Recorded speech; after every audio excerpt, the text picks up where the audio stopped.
chocolates finos. Você já deve ter recebido uma caixa dessa na sua vida. Eles vêm com promessas de chocolates muito gostosos. E aqui atrás vem a descrição deles e você fica, caraca, devem ser muito bons mesmo esses chocolates. Só que aí você come um deles.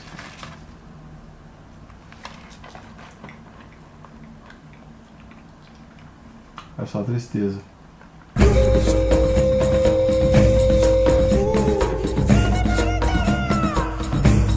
Livro de hoje, A Morte do Pai, Minha Luta 1, do Carl Ove Knausgård. Vamos falar sobre esse livro, né, cara? Isso aí é a sensação. Antes de mais nada, contexto. Contexto é necessário. Quem é que joga fumaça pro ar? Conexão entre o morro e o asfalto. Nem lembro mais.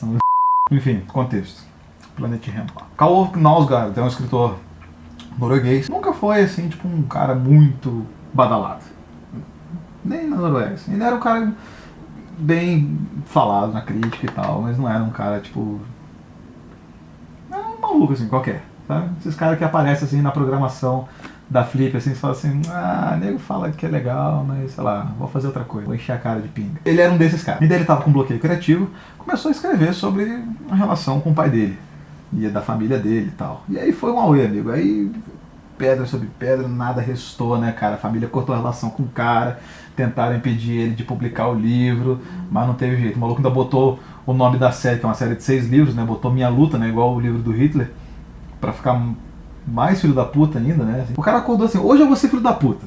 De maneira que o Carl Ove acabou fazendo um relato autobiográfico de, sei lá, trocentas mil páginas, dividido em 6 volumes, né? Melhor estilo Em Busca do Tempo Perdido, né? Proustiano. Pode jogar esse adjetivo aí, é chique. Esse livro aqui, quando eu soube que ele ia lançar, eu lembrei que eu tinha lido o Extinção, do Thomas Bernhard, que é um cara que, inclusive, ele cita nesse livro, como sendo, tipo, um cara muito maneiro.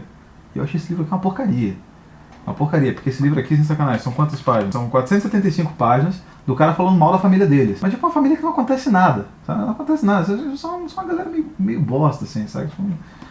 Troço chato, mas o Carl Ove gostava dele, acho que deve ter sido uma inspiração para ele escrever A Morte do Pai. Mas ele não, cara, ele teve um propósito. Ele publicou esse livro aqui com 40 anos e ele perdeu o pai, acho que quando ele tinha 30, se eu não me engano. A morte do pai dele não foi uma morte tranquila. O pai dele, nos últimos anos da vida dele, foi para casa da mãe, né, da avó materna do Carl Ove, e basicamente bebeu até morrer. Quando ele foi, chegou lá e viu, né, a casa tava inteira, tipo, cagada, fedendo a mijo, assim, tudo sujo, e a avó dele com incontinência urinária, e senil, e demente, também alcoólatra, saca? E tava ali, tipo, bebendo e cagando e vomitando ali naquela tipo, imundícia. E ali ele teve um confronto com a morte pela primeira vez. Ele falou que foi a primeira vez que ele viu um cadáver, e foi o cadáver do pai dele, né? Foi reconhecer o corpo lá no morgue e tal. A partir desse episódio, na verdade não é a partir desse episódio, é a partir de um episódio muito rotineiro, assim, que a mulher dele tá esperando uma das filhas dele, enfim, e ele começa a relembrar. Então as coisas acontecem meio sem ordem cronológica, acontecem de uma maneira muito caótica, o que torna o livro bem mais interessante, na minha opinião, e acontecem também com alguns insights sobre a vida, sobre a morte e tal. Fica bem na escrita dele, que é uma escrita muito elegante, assim, é uma escrita muito fácil de ler, muito fluida. É uma literatura inteligente essa daqui, eu achei. E as coisas acontecem na família dele, assim, meio que subrepticiamente, enquanto ele tá preocupado com coisas de adolescente, assim, a descoberta da maturidade sexual dele, né, a bandinha de punk rock que ele tem, coisas que são meio que comuns aí no universo dos adolescentes.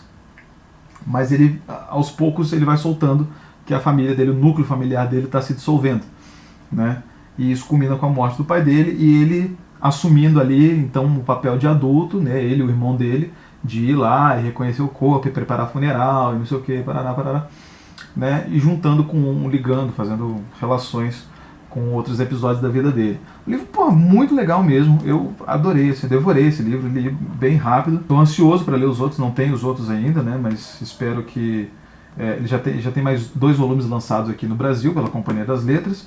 Acredito que em fevereiro ou março eles devam lançar de novo, porque todo ano eles estão fazendo isso. Mas o legal foi, tipo, o boom, assim, do fenômeno, né, do Carl Ove, assim, porque ele vendeu muito livro. Ele vendeu, acho que, sei lá, 500 mil de exemplares na Noruega, que deve ter, sei lá, uns poucos milhões de habitantes, né? Deve ser, tipo, uma fração considerável do país ler o livro dele. E o troço virou, tipo, né? Tipo aquele filme lá do Woody Allen lá, que o Roberto Benigni acorda e o nego quer entrevistar ele pra perguntar o que ele come, como é que ele caga, sei lá. Saca? Viraram a vida do cara do avesso, assim. Né? E ele pediu por isso. Né? Não vem dar uma de inocente também não, sacou? Né? Você sabia em que buraco você estava se metendo. A parte disso, assim, méritos literários, esse livro tem um monte. Né? Você pode encontrar aqui insights muito legais sobre a morte, sobre a vida em família, né? Ele tem coisas, assim, episódios que ele conta que são muito gostosos de assimilar. Ele fala que, por exemplo, que ele tinha que comer peixe, né? Os escandinavos comem muito, né? Peixe, ele odiava quase todos os tipos de peixe que tinha para comer. E daí quando ele era criança, que ele era obrigado... Quando a gente é criança, a gente é obrigado a comer. A gente esquece disso depois, né? Que a gente fica adulto. Mas quando a gente é criança, a gente é obrigado a comer. A gente não pode levantar da mesa quando não comer. Tem aquelas coisas todas. E ele falava que ele comia o peixe e ele tinha um copo d'água, assim. E daí ele tinha que, tipo, pegar o peixe, botar na boca e tomar um copo d'água pra, tipo, tirar o gosto.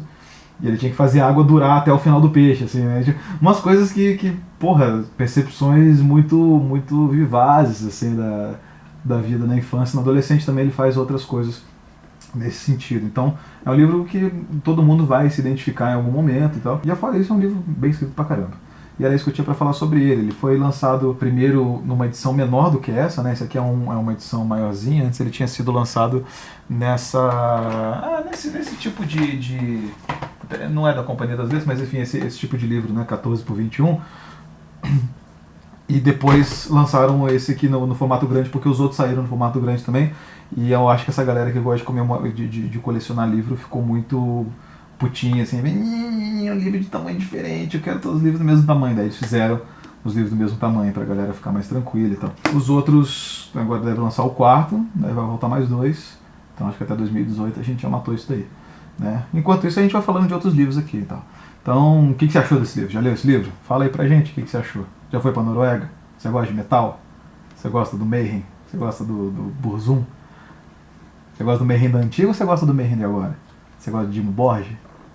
Você acha que o Varg é culpado mesmo? Né? Discorra aí sobre isso. Discorra sobre a Noruega, sobre o metal e sobre o Call-Off. Se inscreva no canal enquanto isso. Acompanhe a gente no Instagram, porque a gente sempre tá lá postando fotos todo dia e conversando com vocês lá. Beleza? Isso aí. Abraço.